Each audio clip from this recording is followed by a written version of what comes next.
Now regarding the second part of the spinal nerve, before going to the brief details of the spinal nerve, we have to look into the lateral view of the brain and the spinal cord inside the cranial cavity and the vertebral canal.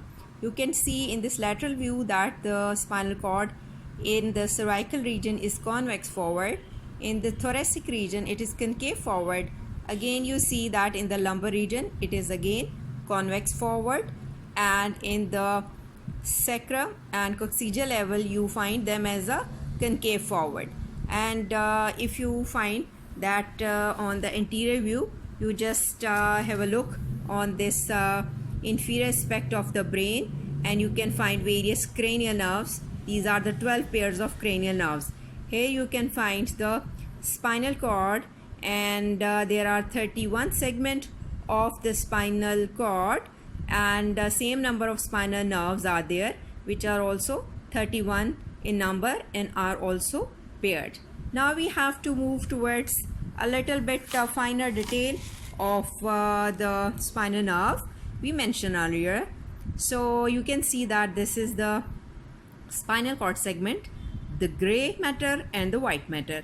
This is the ventral horn, this is the dorsal horn, and here you find the lateral horn as well. And you can see that the red color is depicting the motor root having the fibers or motor sensation running through it, and in the dorsal root you find this blue color running fibers which are sensory in nature, pure sensory in nature. And you can find dorsal root ganglia over this posterior root, and then these two unite to form a trunk. And now you can very well see the mixing of the two type of sensations, the sensory and the motor. Same mixing will run into the rami. This is the dorsal ramus, which is a thin one, and this is the ventral ramus, which is broader one. Again mixing of the motor and the sensory sensations or fibers are running through these both rami.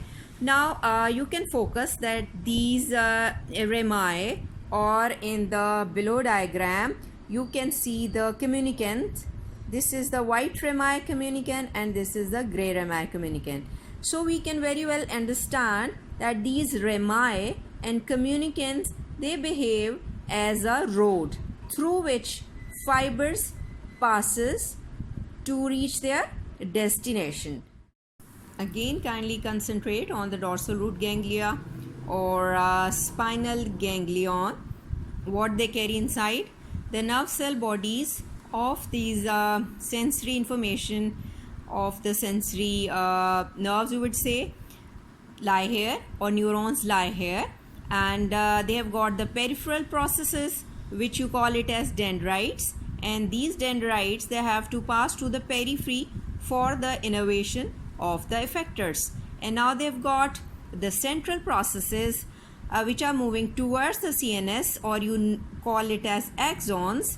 They have to pass to the CNS for relay in their nuclei, and these nuclei could be calling as a nuclei of termination, or the sensory nuclei that lies in the dorsal horn of the spinal cord, you would say, or the sensory nuclei of the cranial nerve in the various level of the brain. And now concentrate that this dorsal rami and this is the ventral rami, definitely they are carrying fibers for skeletal muscles or muscular branches as well, and the cutaneous branches as well. Same is the case with that of this ventral ramus, that again carries mixture of the fibers, that the sensory fibers should also pass through it, and the motor fibers as well. So muscular branches will come from it, and the cutaneous branches will also come from it. It has to supply the posterior body wall, and this has to supply the anterolateral body wall and the upper and the lower limb. And from this whole story, what thing is clear, that the branches of the nerves to the skin not only are entirely sensory, but also they contain sympathetic efferent fibers as well, and branches to the muscular organ either from the dorsal rami or from the ventral rami are not entirely efferent but also carry the sensory fibers and the sympathetic fibers. So we expect the signs of the nerve injury, which are not simply paralysis of the muscles. That also includes the loss of sensation, but could be loss of sweating, blood vessel control, and the supply of the erector pili muscle, leading to the goose flesh skin appearance. So this nerve injury is not a simple phenomena, rather include both the sensory and the motor effect.